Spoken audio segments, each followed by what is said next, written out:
Matthieu, chapitre 17.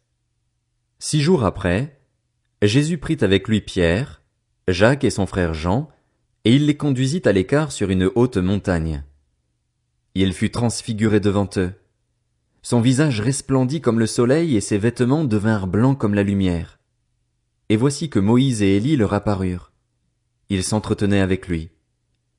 Pierre prit la parole et dit à Jésus, « Seigneur, il est bon que nous soyons ici. Si tu le veux, faisons ici 3 abris.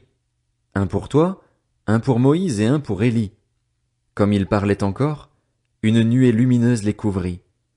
De la nuée une voix fit entendre ces paroles. Celui-ci est mon fils bien-aimé, qui a toute mon approbation. Écoutez-le. Lorsqu'ils entendirent cette voix, les disciples tombèrent le visage contre terre et furent saisis d'une grande frayeur. Mais Jésus s'approcha d'eux, les toucha et dit, « Levez-vous, n'ayez pas peur. » Ils levèrent les yeux et ne virent plus que Jésus seul. Comme ils descendaient de la montagne, Jésus leur donna cet ordre, « Ne parlez à personne de ce que vous avez vu jusqu'à ce que le Fils de l'homme soit ressuscité. » Les disciples lui posèrent cette question, « Pourquoi donc les spécialistes de la loi disent-ils qu'Élie doit venir d'abord ?»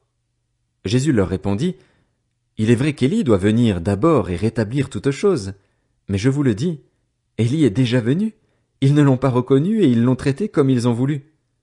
De même le Fils de l'homme souffrira de leur part. » Les disciples comprirent alors qu'il leur parlait de Jean-Baptiste. Lorsqu'ils furent arrivés près de la foule, un homme vint se jeter à genoux devant Jésus et dit, « Seigneur, aie pitié de mon fils qui est épileptique et qui souffre cruellement. Il tombe souvent dans le feu ou dans l'eau. Je l'ai amené à tes disciples et ils n'ont pas pu le guérir. » « Génération incrédule et perverse, répondit Jésus, jusqu'à quand serai-je avec vous? Jusqu'à quand devrais-je vous supporter? Amenez-le-moi ici.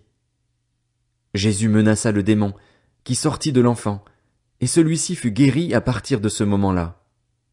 Alors les disciples s'approchèrent de Jésus et lui dirent en privé, « Pourquoi n'avons-nous pas pu chasser ce démon? » « C'est parce que vous manquez de foi, leur dit Jésus.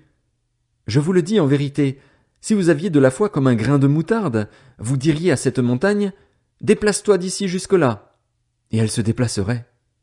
Rien ne vous serait impossible. Cependant, cette sorte de démon ne sort que par la prière et par le jeûne. Pendant qu'ils parcouraient la Galilée, Jésus leur dit, « Le Fils de l'homme doit être livré entre les mains des hommes. Ils le feront mourir et le 3e jour il ressuscitera. » Ils furent profondément attristés.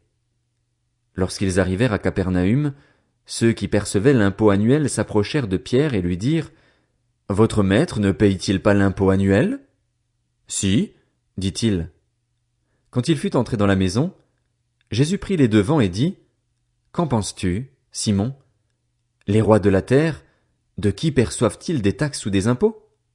De leurs fils ou des étrangers? » Il lui dit, « Des étrangers. » Jésus lui répondit, « Les fils en sont donc exemptés. Cependant, pour ne pas les choquer, va au lac, jette l'hameçon et tire le premier poisson qui viendra.